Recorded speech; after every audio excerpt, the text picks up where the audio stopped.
Gamers who typically enjoy strategy titles invariably also enjoy the challenge that comes from seeing a mountain-sized burden of knowledge and conquering it to become the masters of their virtual domain.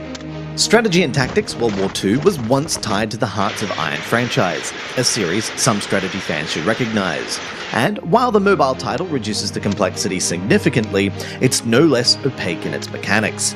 In other words, be prepared to fail, and fail often as you learn to master the fine art of managing multiple unit groups to flank, corral, and hopefully crush the armies of your enemies.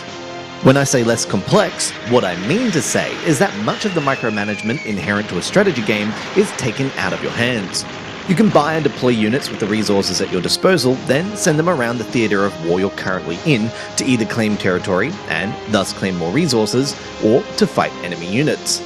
There is a catch though. Unless you have overwhelming numbers, the enemy will simply retreat through its captured borders, evading the bulk of your damage. This can be maddening, as a tiny squad can easily slip through your fingers and be pushed into a corner, where both you and your opponent will farcically dance back and forth.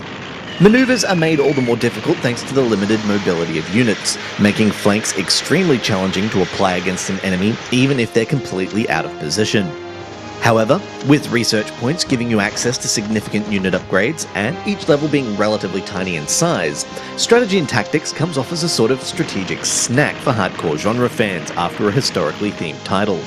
Thankfully, the first taste is free, so pick it up and see if it's to your tastes. This has been Andrew with AppSpy.com. We review, you decide.